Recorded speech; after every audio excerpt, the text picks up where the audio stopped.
What's up guys, Ivan Carranza here, and today I want to share with you a tone that I'm really liking at the moment, and I happen to, let's say, discover it by accident.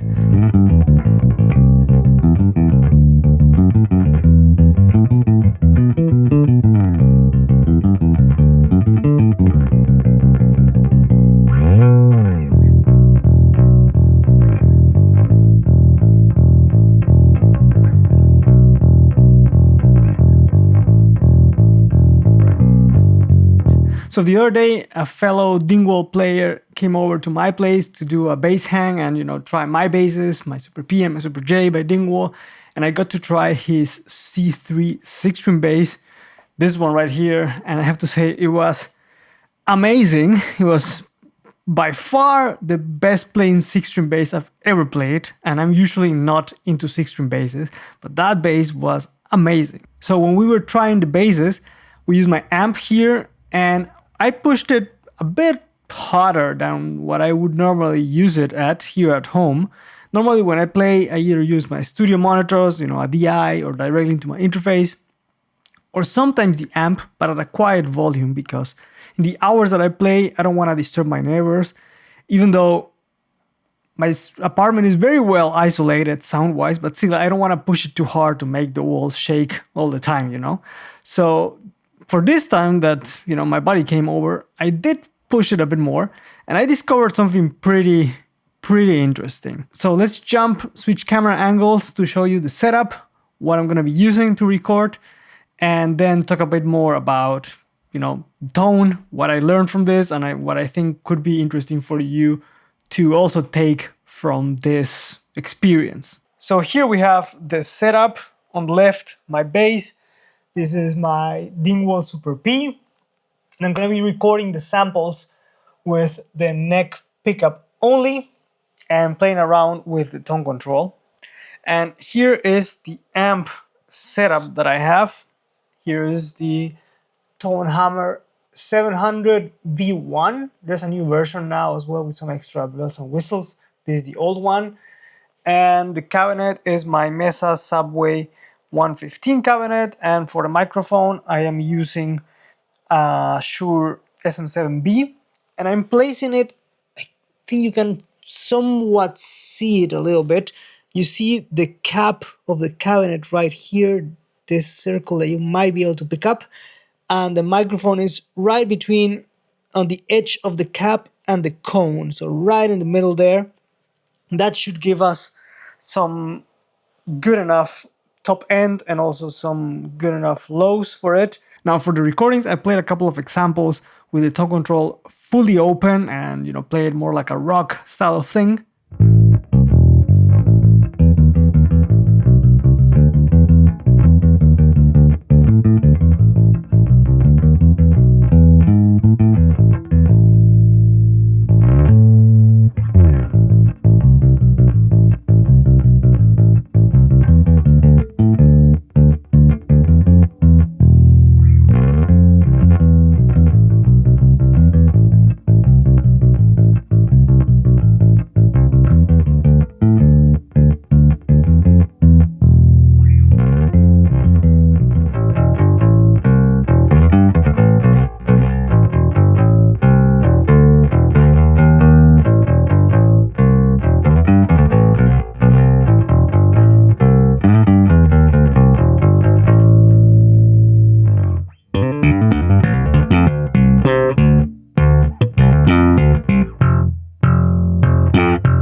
Then close the tone control a little bit to tame up some of those upper mids and make it more pillowy.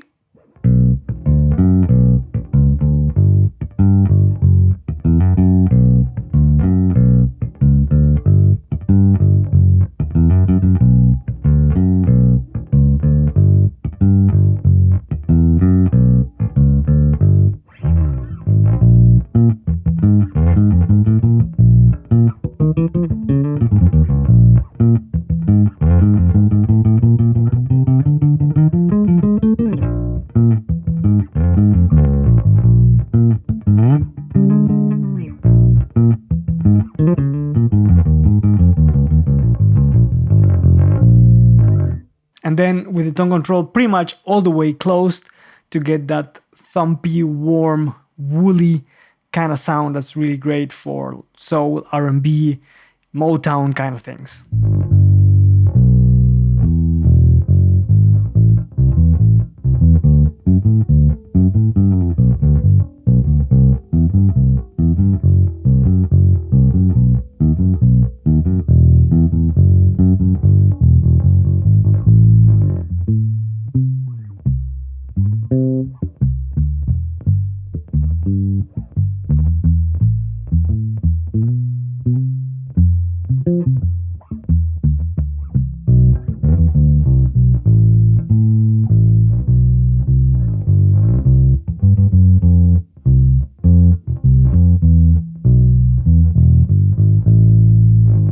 Now, I've used my amp with the exact same EQ settings, which is flat, for I don't know how many hundreds of hours.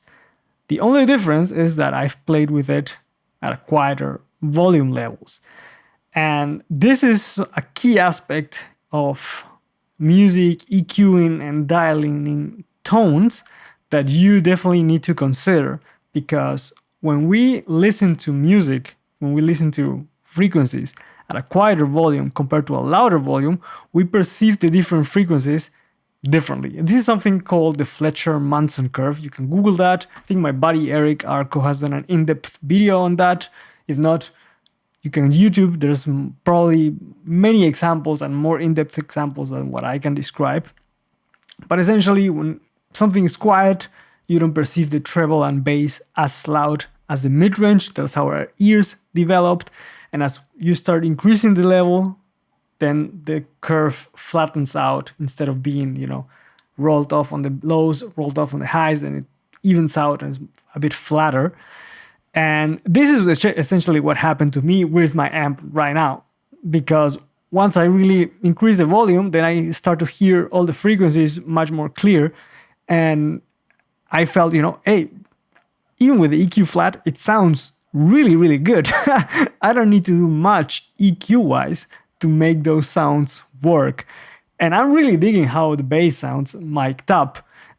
It sounds pretty much the way as you hear it in the room. Probably you hear a bit more mids here in the room because each mic is gonna, put some different coloration, and also depending on where you put it.